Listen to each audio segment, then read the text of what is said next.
Okay, welcome to the Apple Podcast, and this is Lex at MaxFuture.com. Today is July 15th, 2011, and there's a lot of Apple news and Apple stuff to talk about.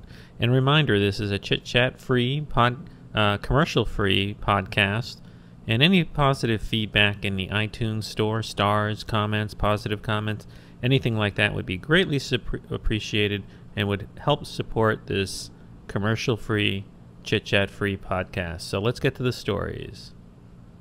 Okay, so 3 days ago, Apple started emailing developers and asking them to submit their apps for Lion OS X. And this was just 3 days ago. Today is the 15th, so that was on the 12th. Now, there was some hope that that meant that Lion was going to be soon released. And people had been speculating for weeks that July 14th, which was yesterday, would be the day that Apple released Lion through the Mac App Store. Well, that was not to be. And frankly, when I saw that Apple was asking developers to submit Mac apps for Lion on Tuesday the 12th, I didn't think there was any way that Apple was going to release Lion on the 14th, because that would have been too short a time period for Apple to review these Lion apps and make sure they're ready for Lion on Thursday the 14th. So now the rumor is that it's going to come, maybe next week, but we'll get to that rumor and see what else is rumored to come out. Okay, so the rumor had been for weeks that the MacBook Airs would be updated and that they would be released the same day that Lion came out. Well, everybody was hoping and predicting that the new MacBook Airs would come out on July 14th, which had been the rumored date that Lion was going to come out. Well, Lion did not come out on July 14th, and neither did the MacBook Air or any other device from Apple yesterday. However, the new rumors are that the new MacBook Airs will come out late next week. And so the rumor also is that Lion will come out late next week. And I read about this in MacRumors.com, which was reporting on something that All Things D reported. And now All Things D is the Wall Street Journal, which is usually very hooked in with Apple. And what MacRumors says is All Things D weighs in on the MacBook Air rumors that have been circulating the past few weeks. This is what MacRumors says. It says they claim that the long-awaited MacBook Air will arrive late next week, according to, quote, several sources, end quote. And a quote is, several sources indicate that the company plans to uncrate the eagerly anticipated updates to its MacBook Air line late next week. The rumor sites are off by a week, one source said. It goes on to say, All Things D says to look for an announcement Thursday or Friday, and that the new MacBook Airs will sport a Thunderbolt port, backlit keyboards, and 128 gigabyte and 256 gigabyte storage options. Then it goes on to say, as we pointed out before, Apple will have to release OS X Lion at the same time or before the new hardware releases, so expect OS X Lion sometime next week as well. So this is good news, and I'm looking forward to the new MacBook Airs, and hopefully it will come out end of next week. So if you're gonna buy a MacBook Air, do not buy a MacBook Air now. It definitely looks like there's going to be an update very soon, and you want to get the latest model. It's not worth getting the old model. Now, the reason you want to wait for the new MacBook Airs is they're going to have a much faster processor. They're not going to have dual-core Intel processors. They're going to have Intel's latest processors, which are Sandy Bridge. And Sandy Bridge are blazing fast on the MacBook Pros, and now there's a mobile version of them. And according to AppleInsider, they're gonna be, let's see, Core i5. They're gonna be at a minimum of 1.6 gigahertz. Then there's gonna be an i7 at 1.7 gigahertz and a Core i7 at 1.8 gigahertz. And the thing about them is that they consume very little electricity wattage. And it says here in AppleInsider, each of the chips consume only 17 watts, making them suitable for the MacBook Air. This is what they believe based on sources telling them what was going to be in the new MacBook Air. So it's really worth waiting for it just to have these faster processors. Now the other rumor is that the new MacBook Airs are going to have backlit keyboard. Now remember, the current MacBook Airs do not have backlit keyboards. This means if you're in the dark, they don't light up like the MacBook Pros. So that's something to really consider. That you have these lit keyboards. I know a lot of people complained about that. So the other thing, according to this story, is that the minimum MacBook Air, the 11.6-inch one, is going to come with 4 GB standard and will have a minimum of 128 GB storage in the SSD drive.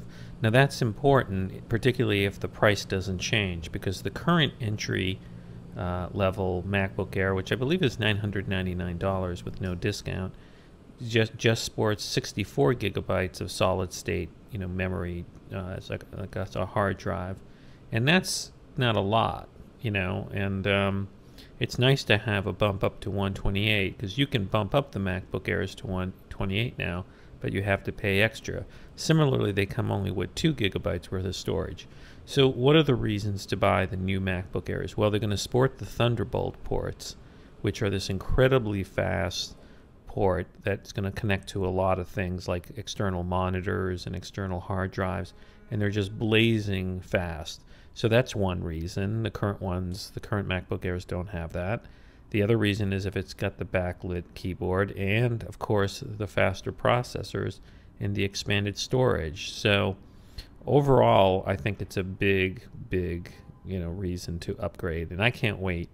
I'm pretty sure I'm going to get a MacBook Air. Right now I have a big iMac and I have an iPad, but I do think it would be nice to have a MacBook Air, just simply because the iPad's great, but if you're a heavy computer user like I am, I do a lot of, obviously, podcast editing, screen recording, all sorts of stuff, and I like to be mobile when I do it, and I've been successful at doing some of that on the road just with an iPad, but there are limitations.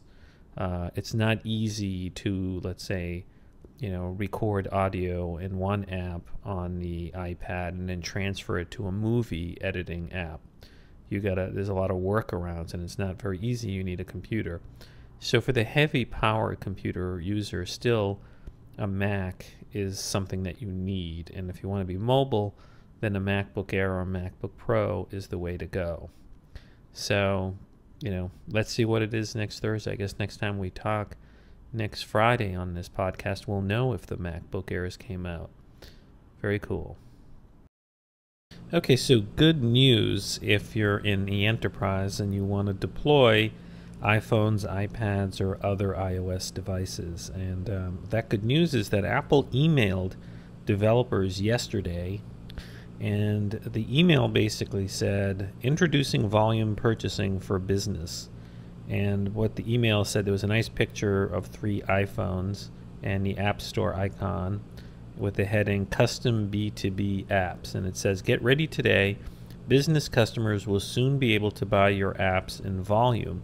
Click through the latest paid applications agreements so that your apps will be offered for sale when the volume purchase program is available to businesses. And then it goes on to say, through the volume purchase program, you'll be able to sell custom business-to-business apps to your business customers. Custom business-to-business apps provide tailored solutions to address specific business needs. Get a head start on developing custom business-to-business apps today. Now this is huge because Apple really needs to start making inroads in the enterprise with the iOS devices if it wants to continue to grow. Apple's obviously doing well with the iPhone and the iPad, with everyday consumers, but the real hard place to get into is the enterprise. And by enterprise, I mean big corporations, I mean schools, I mean the government. And for years, Microsoft has been entrenched in the enterprise. I mean, where I work, we're still using Windows XP. And in terms of mobile devices for the last 10 years, like many businesses, we've been using Blackberries. And so if Apple wants to displace and continue to grow and displace Microsoft, it really has to penetrate the business environment. And so one drawback that people have complained about is that with the App Store, the Mac App Store, the iOS App Store, you just download individual apps and you buy them individually. So what this email to developers indicates is that there's going to be some sort of volume purchasing solution for business, and that totally makes sense. It would be nice for a business who's going to buy, let's say, 1,000 of your apps that are business-related apps. It would be nice for the business to just click it once and then be able to deploy it to all the apps that are on the the business network. So this is crucial. This is a huge area for Apple to grow in. And frankly, if you love Apple devices and you work in any enterprise setting, this has to give you some hope that your enterprise will actually get an iOS device. I know where I work, I'd rather have a business iPhone than a business BlackBerry. The BlackBerry is useless. Well, it's not totally useless. The BlackBerry's main purpose where I work is to send and receive email, and it has some basic calendaring functions that work with Microsoft Outlook. But in terms of reviewing documents on a BlackBerry, it's kind of useless. It has that feature, but you can barely read any documents, and you can't really surf the internet. It has 3G, but the browser in the BlackBerry is terrible. And so I carry my business BlackBerry and I carry my personal iPhone with me at all times. So I'm carrying two devices.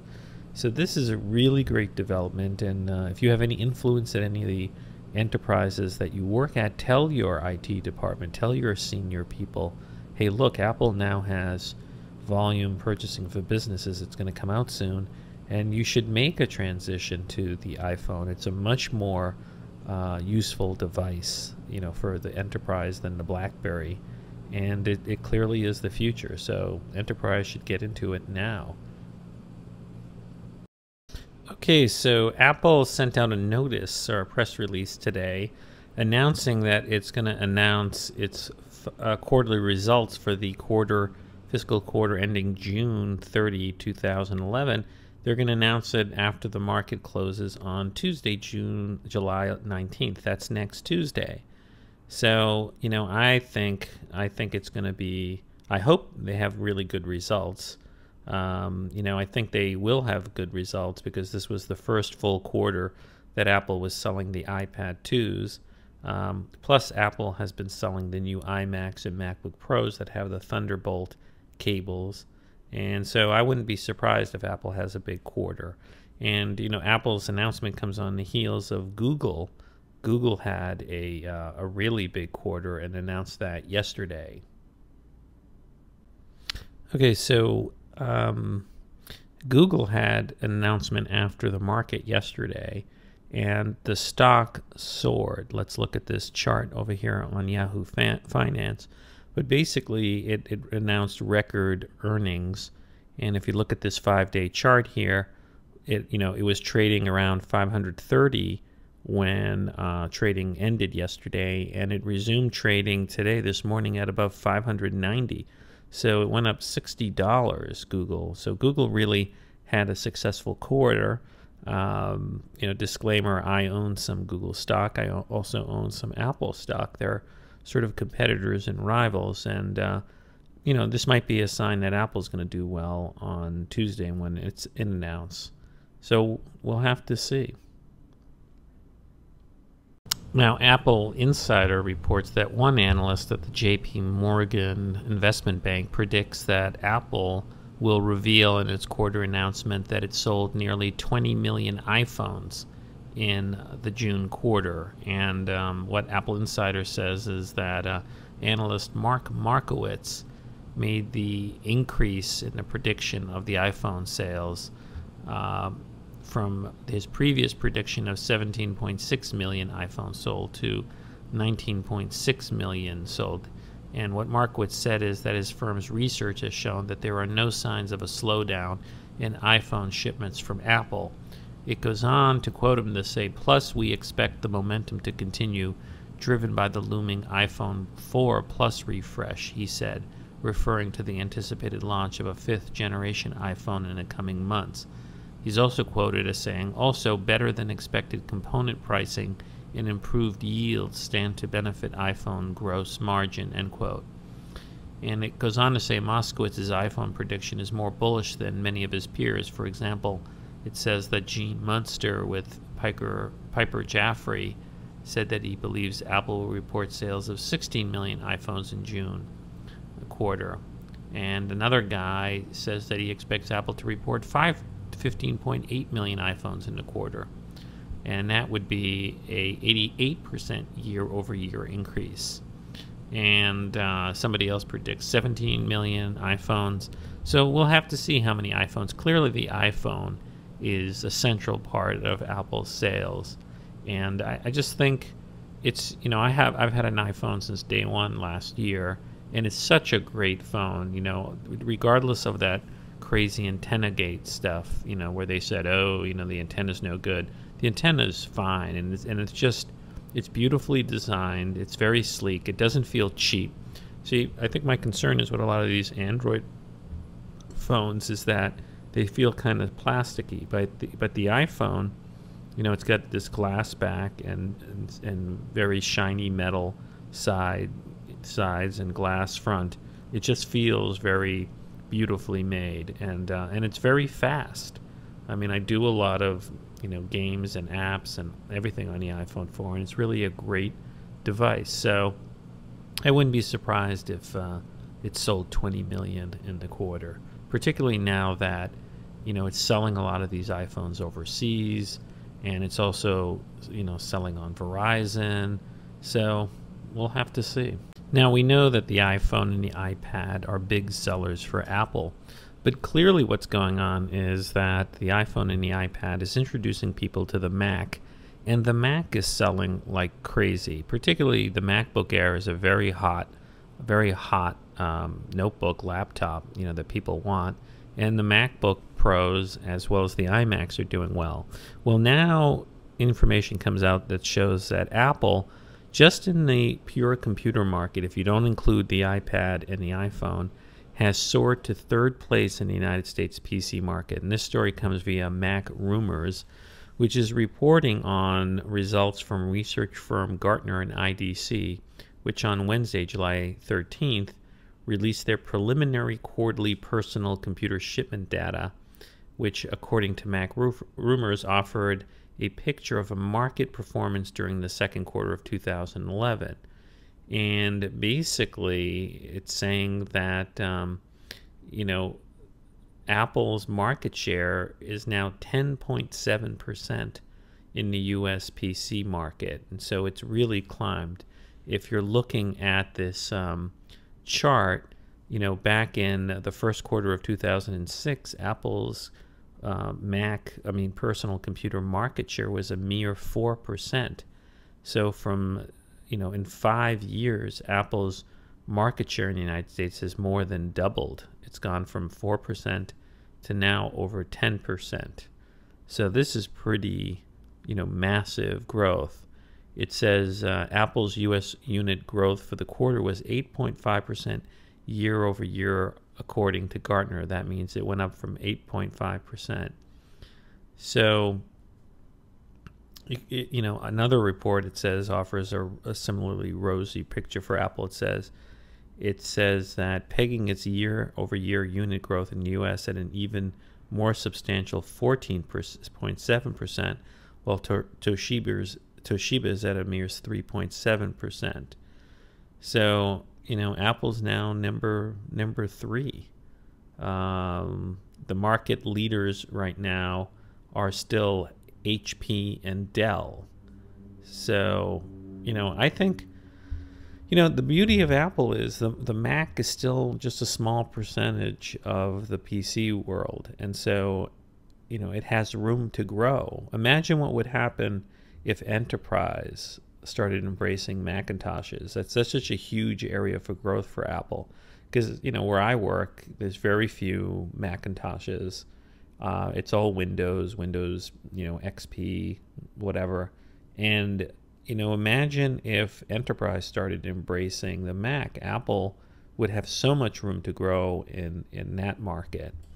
So, overall, these are really impressive and positive numbers for Apple. Okay, so, other good news for Apple, it looks like developers are starting to shift away from developing for Android, the competing platform from Google that competes with the iOS devices, the iPhone, the iPad, the iPod Touch. And there's an article from Cult of Mac entitled "Devs Flee Android for iOS as Easy Credit Trumps Open Access." And according to this story that came out on, I guess today, July 15th, it says, for the second quarter, more apps were developed for Apple's iOS, and Android interest declined. And I guess there was a report that came out, and it says that there was a surge in development for the iPad, iPhone, and iPod Touch was reported by an in-app analytics company called Flurry. So this source is a company called Flurry. And it says that Apple's mobile platform comprised 50% of development, up from 54% in the first quarter. And meanwhile, interest in Android apps went down to 28% from 36%. And it went on to say that of the interest in developing apps, 15% were for the iPad, which were up from 10%. So the report says, quote, from the developer's point of view, the most attractive aspect of the iOS consumer audience is that they all have credit cards on file with iTunes, end quote. It goes on to say, quote, this means 100% of them can seamlessly pay for apps and in-app purchases. And the report concludes the App Store, quote, offers a powerful business opportunity to developers and has attracted leading mobile developer support. So I think what's going on is that from a developer's point of view, you're going to make more money selling on the iPhone, iPad platform. And that's for two reasons, I think. One is that there's no real central store on Android where people already have their credit card information there. Because frankly, for me, if I buy on the Mac App Store or the App Store for iOS, it's so easy to buy something. It's one click, my account's already there. I don't have to enter into any credit cards or anything. Boom, I just I punch in my password for my iOS account and it downloads. And in Android, I don't think has that unified easy store. And now we're going to see competing stores. We're going to have Android store on Amazon, and Google has an Android store, and there's other ones. And so you don't have this unified buying experience where it's easy to buy.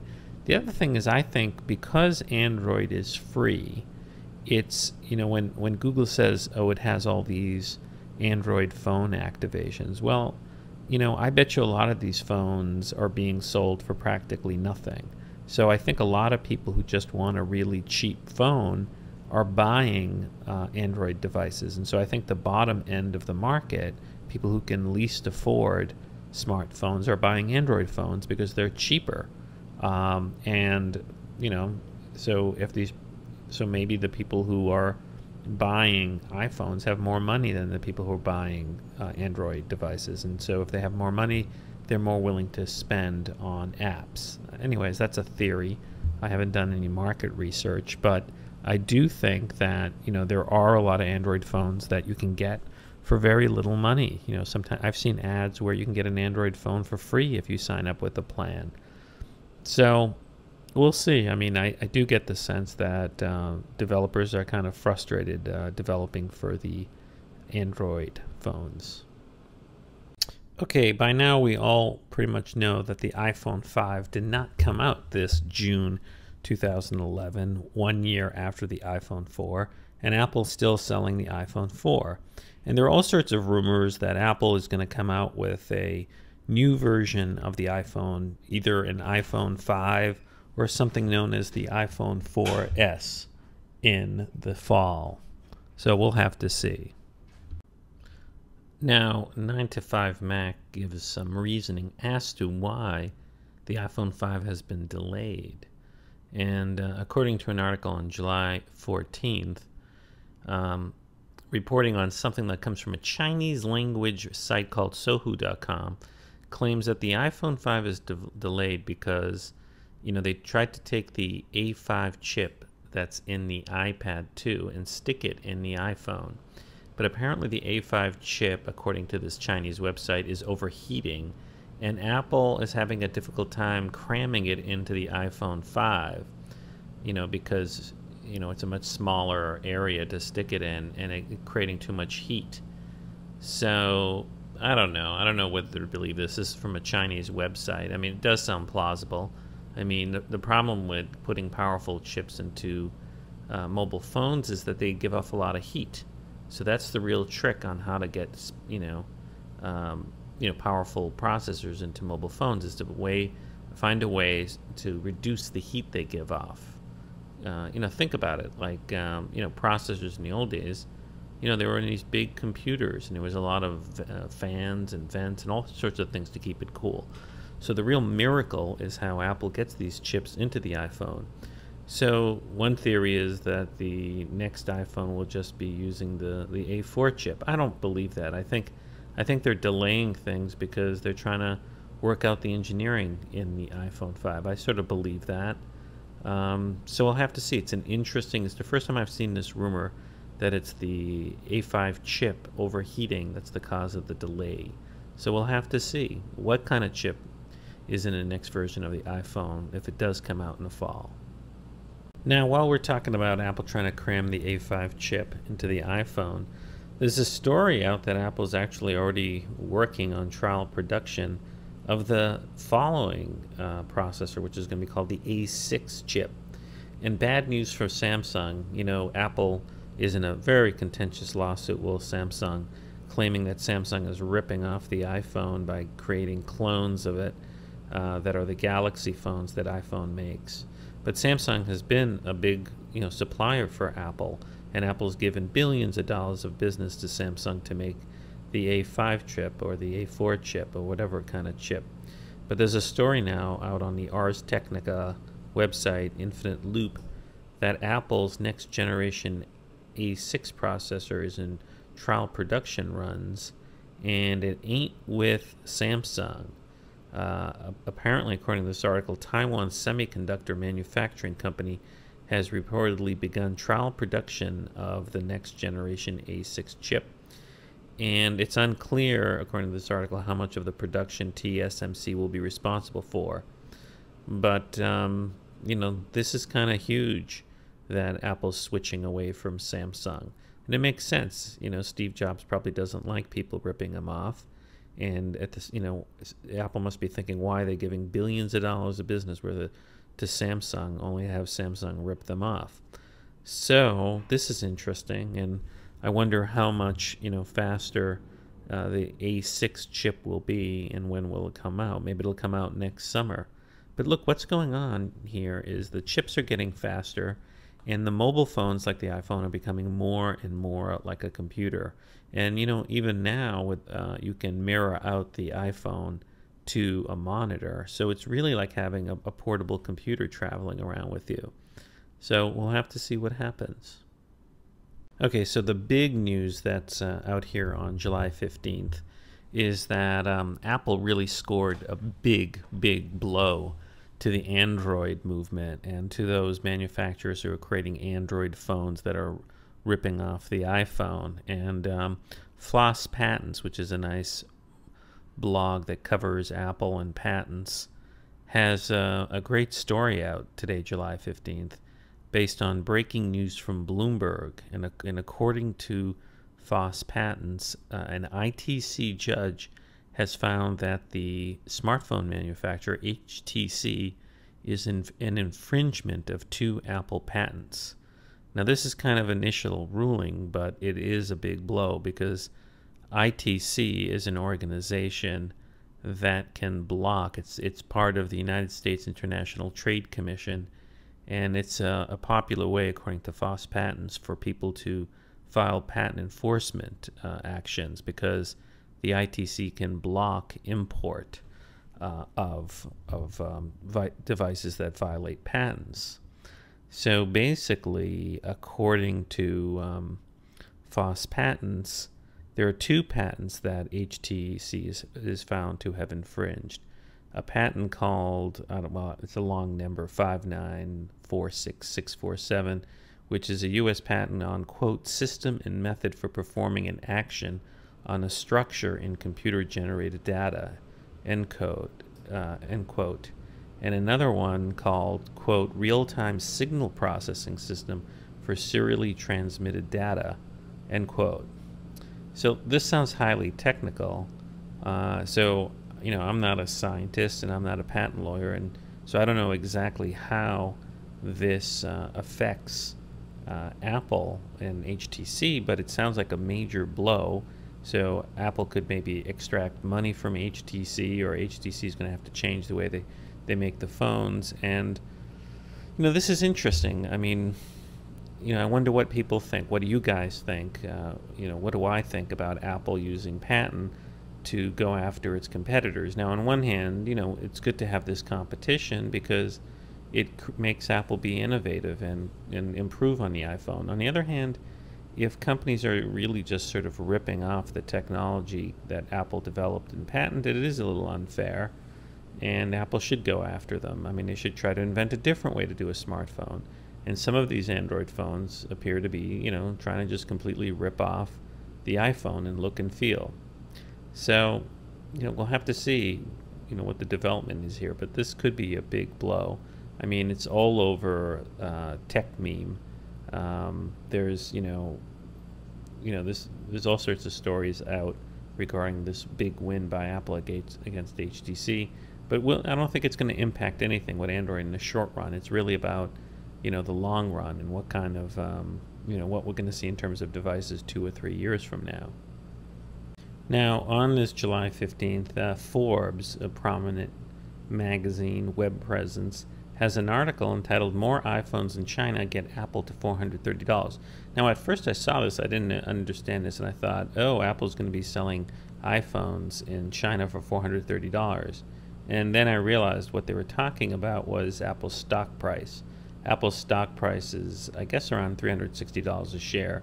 And basically Forbes is saying that Apple is going to really grow in terms of its business in China. And the article basically says China Telecom could begin offering Apple's iPhone by the end of this year in a deal that could represent a $9 billion opportunity for the tech giant, according to reports. So basically Apple's been negotiating with, actually, I think the largest phone company in China, China Telecom. So Forbes says, we believe that this deal could give Apple an opportunity to expand its presence in emerging markets like China and challenge Google's Android-based phones. And it basically says, this is how they figure out how important it is.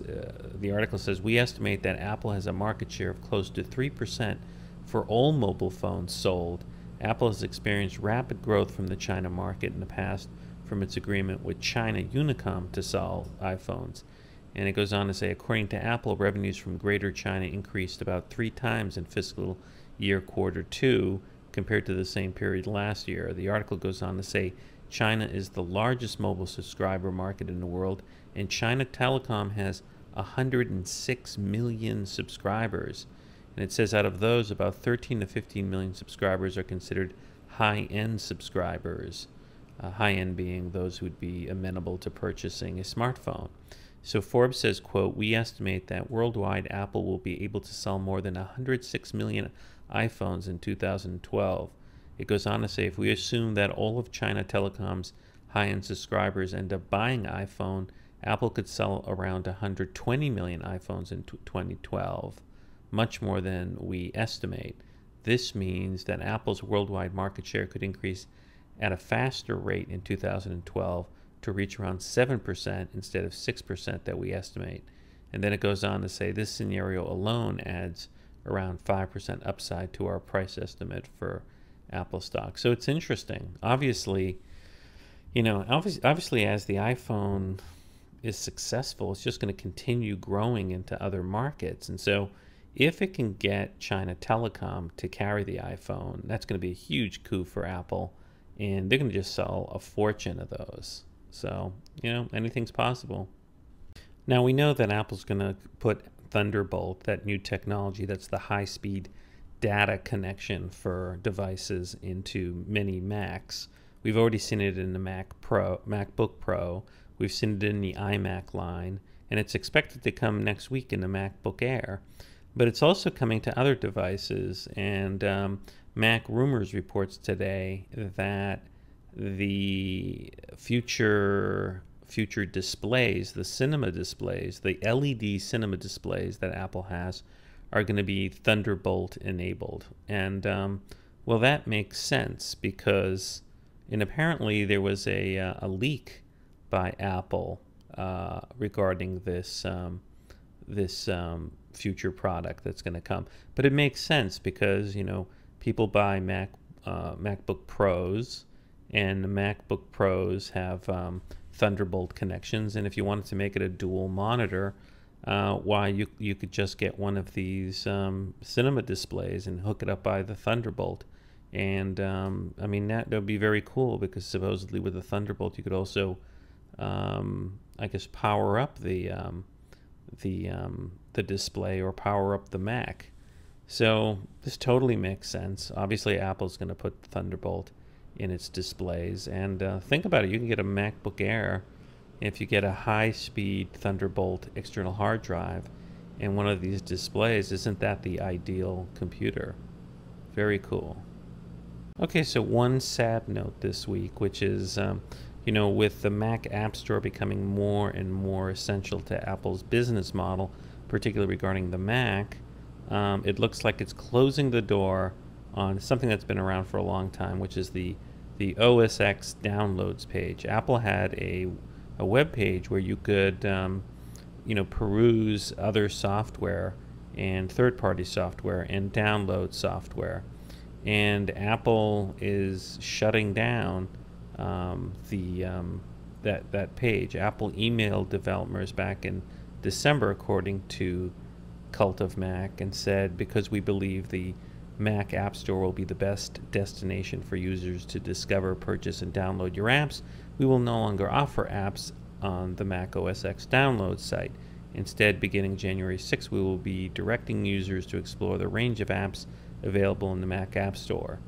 Well, it looks like Apple finally closed the downloads page. So I would say Lion is probably definitely going to be, you know, distributed next week or even this weekend, because, you know, if Apple is getting rid of the downloads page, then it really wants everybody to have the Mac App Store. And with Lion, the Mac App Store comes, you know, with it. You don't download it. On Snow Leopard, I think you had to download the Mac App Store. So look, it's the end of an era, but it had to come.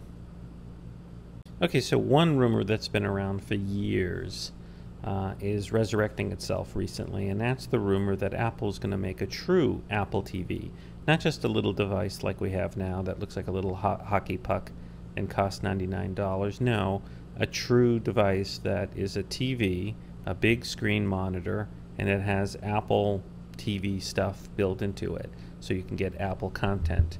And, you know, to some extent, we already have an Apple TV because the 27-inch iMac is like an Apple TV. It looks like a TV. It's big like a TV. In fact, in the olden days, 27-inch TV was considered enormous. But now we have 60-inch TVs, or, you know, 52-inch TVs, or 42-inch TVs. So will we ever have an Apple TV? Well, a lot of analysts now are predicting there will be an Apple TV maybe in the fall.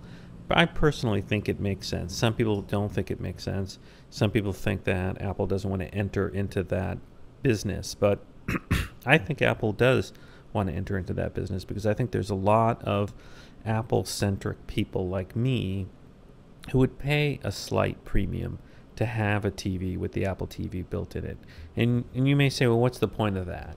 What's the point of that? Because, you know, you still might want to get TV. Well, for one, I don't like all the clutter around TV. And so if I know that I'm going to have a little Apple TV device, and so if I could have it built into a TV, then that would just reduce one area of clutter. Already, I mean, companies like Samsung and I guess Panasonic build into it content and internet content. and software and processors. So why shouldn't Apple, just take this $99 Apple TV and fuse it into a big 60-inch TV and make an Apple TV and, sell it for a 30% premium. That way they have their 30% margin. And, if it's aesthetically beautiful TV, well designed, I think a lot of people are going to buy it. Now, USA Today has a story that says if the Apple HDTV comes out, it could cost cable more than 10% of the customers. And so this article says over the next 12 years, it says as much as 10% of U.S. households could cancel their cable or satellite TV based on the popularity of Netflix and other streaming services, according to the latest surveys from Consumer Electronic Association and Credit Suisse.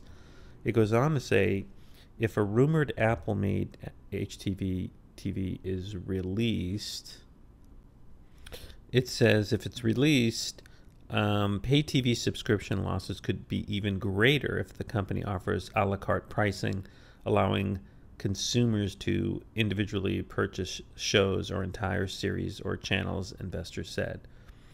So it goes on to say an Apple flat panel speculated about in the blogosphere for a while now gained a bit of credence this week after a note from UBS technology analyst Maynard and this is what Maynard said, quote, "We expect Apple to enter the TV set market, and if it achieves similar success as in the handset and PC markets, we will see potential for an incremental $50 billion to $100 billion market value," end quote, said the analyst in the report.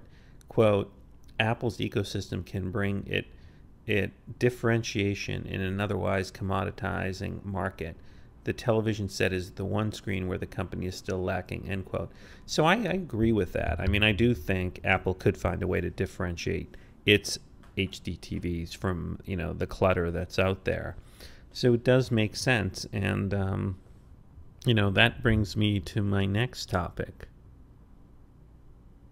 Okay, so the big news from one of Apple's competitors and also its collaborators is that Netflix this week essentially raised prices and announced a drastic change in how it delivers video content to its subscribers. Now, Netflix has been wildly successful, and I've been using Netflix for a long time. Now, remember, Netflix started out by delivering DVDs in the mail to you in a very convenient way in these envelopes.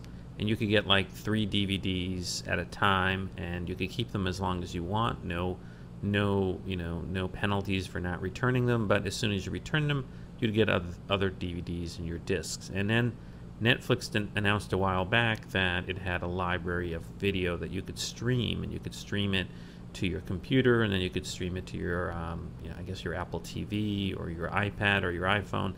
But basically, they allowed you to if you wanted to, get one DVD delivered at a time, and at the same time get unlimited Netflix streaming. And they recently essentially raised the price for those who still want to get a DVD delivered and for those who want to get streaming also. Because I think right now I'm paying $10 a month to get one DVD delivered and have unlimited streaming. And what Netflix has done is said, you can just get the streaming of video for $7.99 a month, or you can get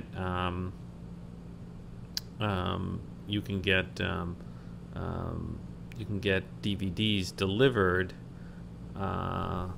for $7.99 a month. So you can get both DVDs delivered and streaming for $16. So they essentially raised the price a lot. Now, I think this is a golden opportunity for Apple. And why? Because if you think about it, Apple's been, delivering video, streaming, and actually rental, and you could purchase the videos, but they've been kind of expensive when compared to Netflix. And so I always, went with Netflix because it was so much cheaper, because while the one drawback with Netflix is that its video streaming content is just a small fraction of its DVD rental. But I figured, what? For $10 a month, I can always get a DVD, but I can also have it streamed. But now it's a little pricier. It's $15, $16 a month. And, Apple can use this essentially price hike to sort of jump ahead of Netflix or compete with Netflix. So what Apple really needs to do is secure a much more massive video library from Hollywood. Now, you'd think Apple would have an easy way to get into Hollywood, since Apple founder Steve Jobs sits on the board of Disney, which owns ABC and which owns, Disney Films. So Apple really should take this, opportunity to maybe get a bigger video library and come up with a subscription price.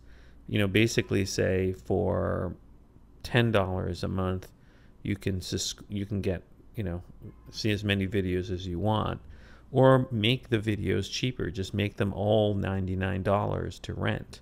Or I'm sorry, not $99, $9.99 to rent. Just what if every video was 99 cents to rent? I think that would be, very enticing. So, quite a little bit of change in the Netflix world.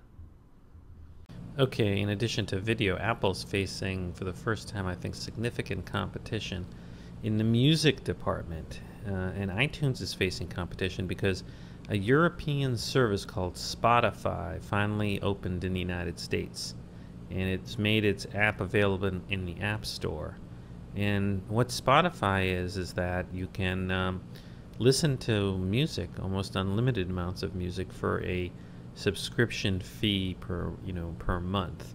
And there's a free version that gives you a limited number of tracks and stuff that you can listen to with advertising. But for, I guess, cheap monthly fees, as low as $5 a month, you can, and $10 a month, you can get a lot of music streamed, including to your iPhone. So right now it's an invite-only beta phase, but there are 3 services. So Spotify Free gives you on-demand, buffer-free access to 15 million songs on your computer. It has social features where you can manage your own music files through Spotify and sync with your cell phone or iPod. And it features occasional advertising. Now, then there is something known as Spotify Unlimited, which costs $4.99 a month, and you get all the special features of the free service, but with uninterrupted ad-free access to Spotify on your computer. And then you have Spotify Premium, and you get access to all the music all the time. You can listen online, offline, on your computer, your cell phone, and other devices, and you can enjoy enhanced sound quality and access to exclusive content, competitions, and special offers. So that costs $9.99 a month.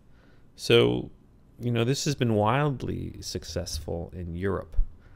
So we'll have to see how it does in, in the United States. But it has more than 10 million registered users, I guess, and 1.6 of them are paying subscribers in 7 countries in Europe.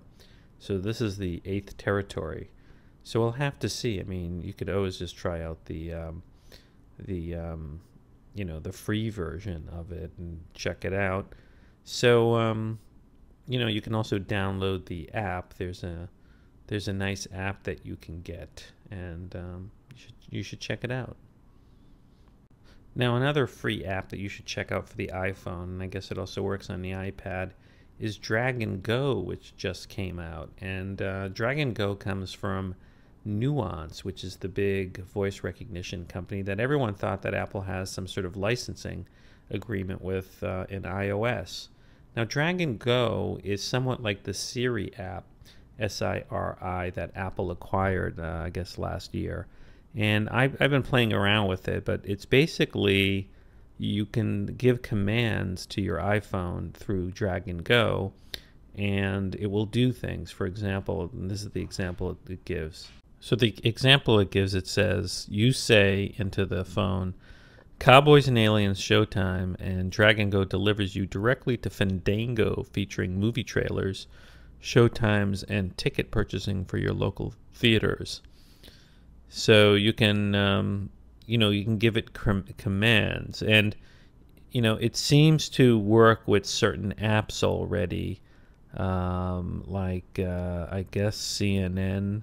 So it's sort of like Siri. I played around a little bit with it, but it's free, and I wonder, why is Nuance releasing this for free? We have Dragon Dictate and Dragon Search, and now Dragon Go, which sort of gives commands, for what to do. So, it's supposed to say, show me places to eat, and it'll find you, places to eat. Or I guess it also works with your contacts and making a phone call. So it's free. You should check it out. But I do think maybe Apple's going to enter into a partnership with Dragon. Apple should acquire Dragon. Apple has like almost, I think, $70 billion in cash or marketable securities saved up. And I think Dragon's market cap is only like 5 or 6 billion. So maybe Apple should buy it and integrate it fully into all of its products. Now, I mentioned last week that a jailbreak had finally come out for the iPad 2 and other devices running iOS 4.3.3. And it was basically a website where you go to called jailbreakme.com. And all you do is just click a button when you go to that website through your browser in the iPad, and you can jailbreak your iPad 2, and I did so. So here's the thing. Apple just released an update to iOS 4.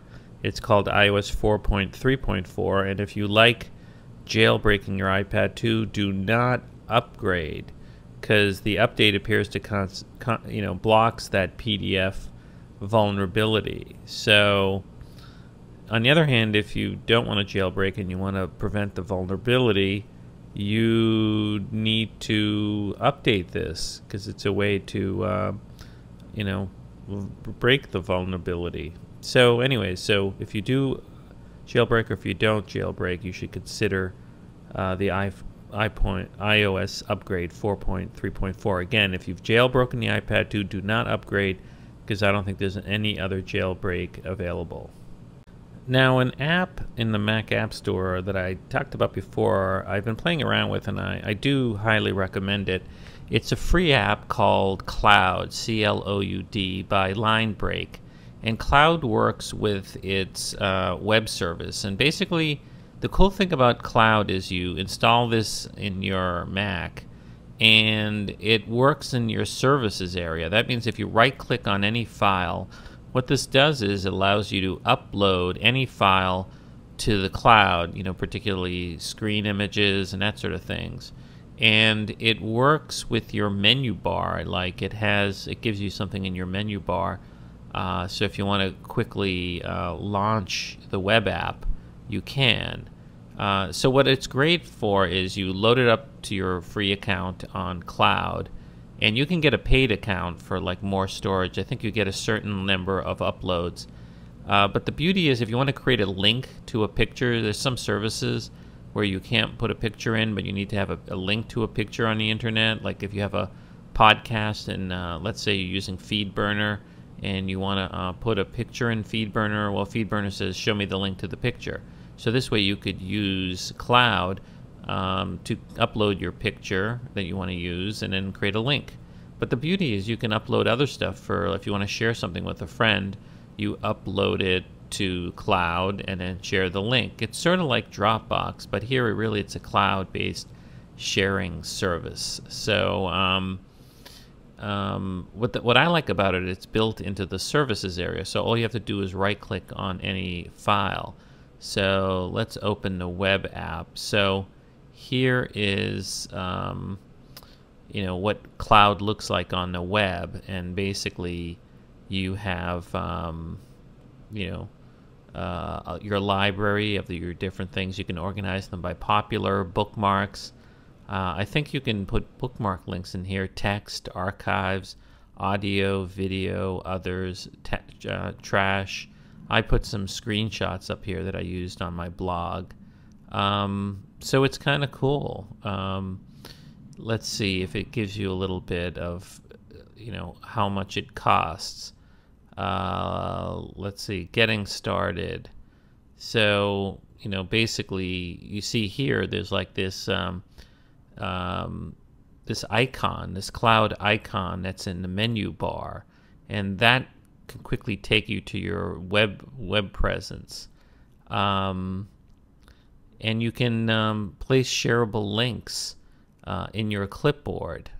So this is a very cool thing. There's a category called Recent Drops, and their cloud app puts your last few drops within easy reach. You can click the cloud app icon in your menu bar to open the Recent Drops menu. From there, you can see how many times a drop has been viewed or clicked to open. So, you know, it's very cool. And I think you can pay for it to, you know, to give you more clicks and uploads a month. I think a month you only get like 10 for free, and then after that, it, you know, you have to pay if you want to get more sharing done. So all in all, I would recommend this cloud app. I'm playing around. I haven't signed up for the paid version. Here's the deal, basically. For 1 year, it costs $45.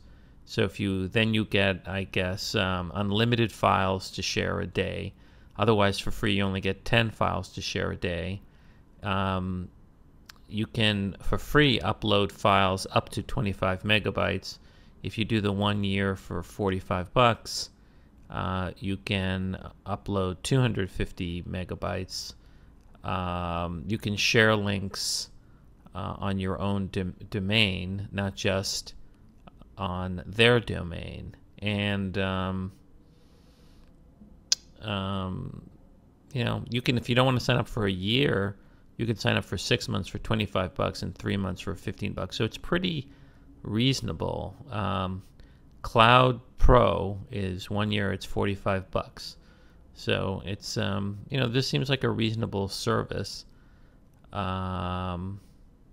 know, one question is, how long are your contracts? They say, who do you think we are? A telephone company? We want you to use Cloud App because you can't live without it, not because you're tied down by a contract. How do I cancel? Easy, do nothing. If you buy Cloud App Pro today and decide somewhere down the road that we're not right for each other, simply let your plan expire. What do you mean by unlimited? You're not limited by total uploads or bandwidth. Having said that, if you plan on powering your piracy ring or YouTube competitor, we kindly ask that you go elsewhere. So if you have specific questions, see our terms of service. So it's basically if you just want to share stuff, and you know, if you're sharing stuff off your blog.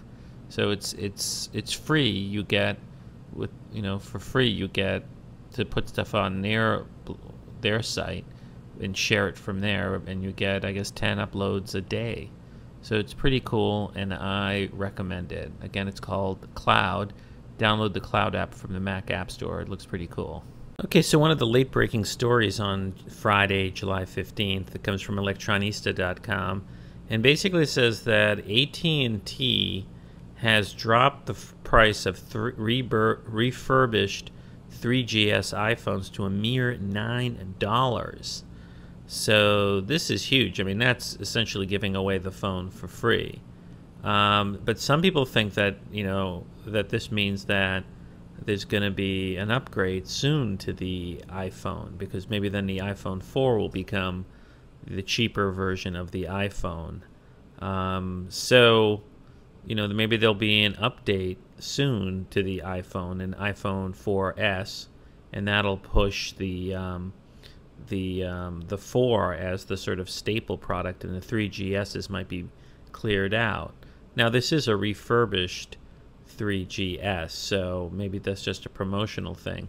But boy, that is a cheap way to get into the iPhone if you don't want to lay out any money and just you have an AT&T plan and willing to pay for the data plan. Very, very interesting. Okay, so a somewhat inspiring story, the last story, comes from Cult of Mac tonight, and has a story out entitled Homeless Musician Using iTunes to Get Off the Street. So apparently a homeless guy named Dred Scott, which is actually also the name of a famous case from the 19th century involving slavery, and an individual who was a slave who was challenging slavery, and it went to the Supreme Court. It was called the Dred Scott decision. But Dred Scott, whose plays to passersby in Denver's open-air 16th Street Mall, is listing his music on iTunes, and it's an album called Live from 16th Street Mall, and it's $3.99. And basically a local producer heard him, recorded his music, and launched an album on iTunes to help Scott get off the street. So this is very cool, and maybe this is going to be a trend. This could be a great way to help homeless people who happen to be good musicians. So the album, according to Cult of Mac, was released on July 12th, and it's called Live from 16th Street Mall, and it offers 6 tracks of acoustic covers, including a song called Wind Cries Mary for $3.99. So, this is very cool, and it shows how technology maybe can change people's lives. I mean, it would be fantastic if this guy can get off the street based on iTunes sales. So you might want to buy this album, Live from 16th Street Mall, and help this guy out. Anyways, this is the Apple Podcast. This is Lex at Mac's Future. So thanks for listening to me, and you can always check out my blog at maxfuture.com. I'm also on Google+. And if you want an invite, let me know. Email me at maxfuture@gmail.com, and I will send you an invite. And you can also leave me a voicemail at 617-826-9676. And remember, this is a chit-chat-free, commercial-free podcast. And you can really help out by giving any sort of positive review for the Apple Podcast in iTunes. So until next week, have a great weekend, and hopefully we'll see the MacBook Air out when I podcast next week. Take care.